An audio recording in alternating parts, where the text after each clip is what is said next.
चलिए जी, तो आप सभी का स्वागत है गुरु कृपा क्लासेस में। तो बच्चों आज हम करेंगे हीरोज फॉर्मूला वाले चैप्टर का question number 2, again most important. ठीक है, तो क्वेश्चन क्या बोलते हैं ध्यान से सुनना, इसको ना इम्पॉर्टेंट मार्क कर लो। अच्छा, क्योंकि अगर उसमें बोलते ना पिक्चर वाले क्वेश्चन देने होंगे तो मोस्ट प्रोबेबल चांसेस क्वेश्चन क्या आने की। ठीक है, तो क्या है क्वेश्चन, ध्यान से सुनो।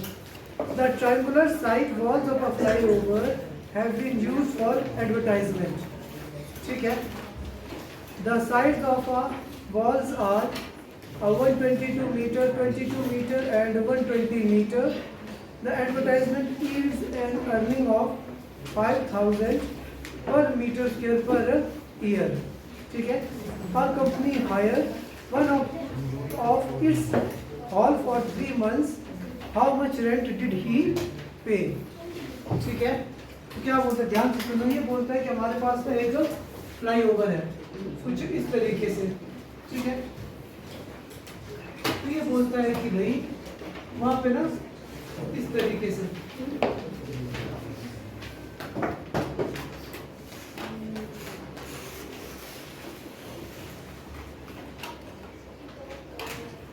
तरीके से हमारे पास क्या है, एक फ्लाईओवर है जिसकी ना वॉल्स कैसी हमारे पास इस तरीके से ट्रायंगुलर है।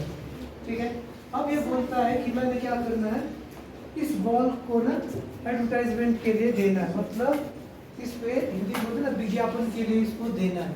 तो ये बोलता है कि भाई आपने ये बताना है कि अगर 3 महीने के लिए मैं इसको किराए पे मांगू ना इस वॉल को, तो मुझे कितना पैसे देने पड़ेंगे।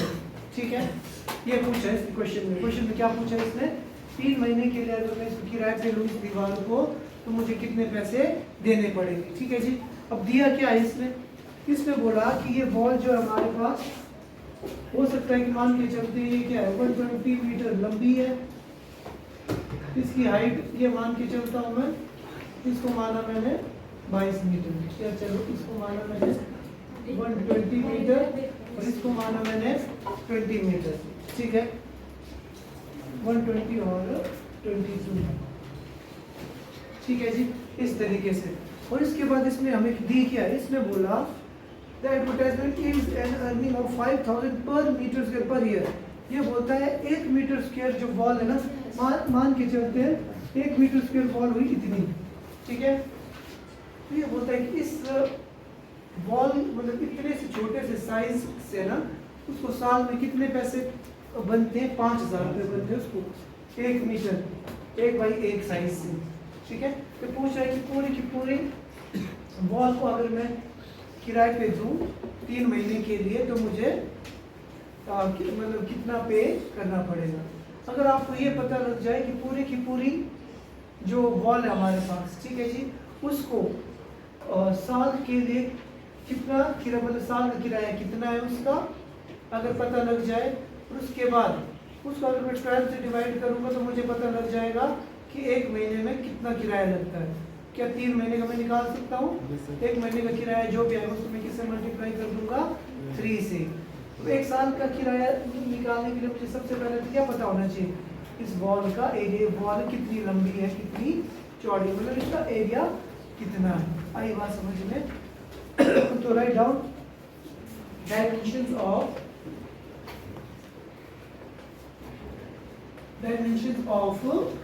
वॉल।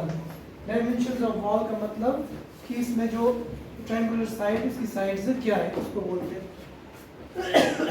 तो क्या है हमारे पास 122 मीटर 120 मीटर, अच्छा इसमें दिया है, और 22 मीटर। समझ में आया? वॉल्स की 3 साइड है हमारे पास कुछ इस तरीके से। अब हमने क्या निकालना है, इसका एरिया निकालने के लिए सबसे पहले हमें क्या चाहिए होता है, एस की वैल्यू चाहिए होती है ना, तो सबसे पहले हम एस निकाल देते हैं, semi perimeter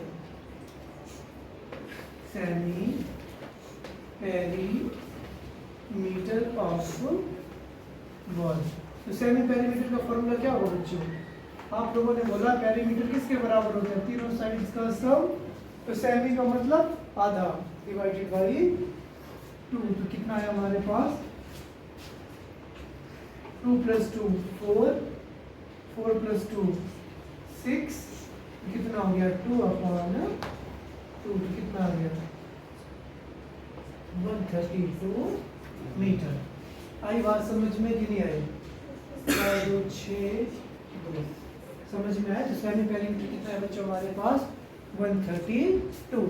A B C की वैल्यू पता है ना सबको। अब ए, अगर मैं इसको ए मान दूं तो ये बी हो गया, ये सी हो गया, जैसा जो मन करता है, मतलब तीनों को अलग अलग लेना है। ठीक है, तो मैं सीधा लिख लेता हूँ area of wall. Area of wall किसके बराबर होगा? जो आप लोगों ने अभी फॉर्मूला बोला था, S × S - A S - B S - C। और एक चीज़ का ख्याल रखना, जब कभी भी आप पेरीमीटर और सेमी पेरीमीटर लिखोगे हमेशा यूनिट्स किस में लिखने? मीटर में। मीटर क्या मतलब मीटर या सेंटीमीटर, स्क्वायर में नहीं लिखते कभी। ठीक है, जब एरिया आएगा वो स्क्वायर में आएगा आपको। तो S की वैल्यू क्या है हमारे पास 132। तो 132 माइनस A कितना था 122, 132 माइनस 120, 132 माइनस 22। ठीक है जी, तो ध्यान से देखो कितना है बच्चों हमारे पास 132 का 132 रखा मैंने। 132 में से 122 माइनस करूंगा तो कितना बचेगा? 10 बचेगा कि नहीं बचेगा?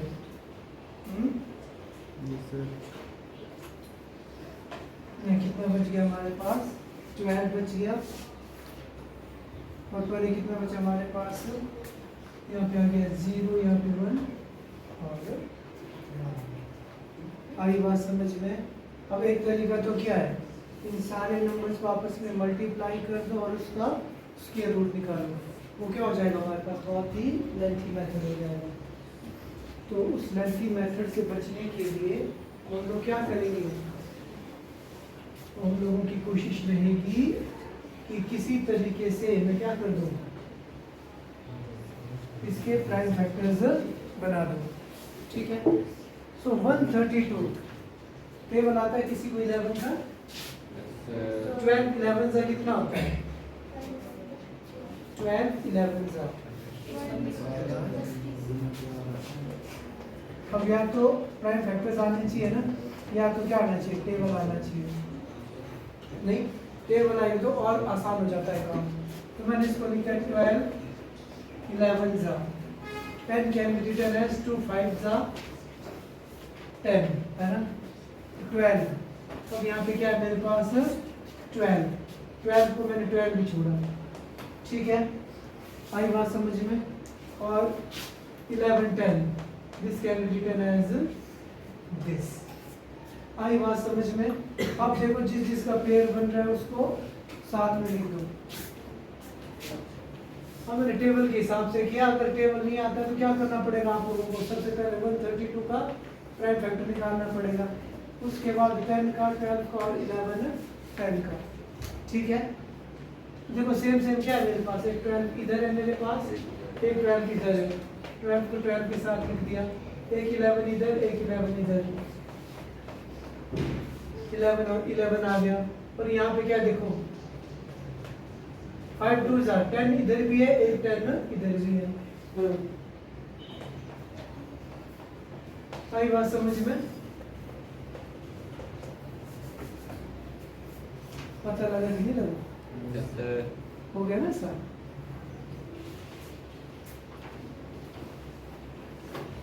तो देखो इसका भी पेयर बन गया हमारे पास, इसका भी पेयर बन गया, इसका भी बन गया और इसका भी। तो finally we left with 12 multiply by 11 into 10।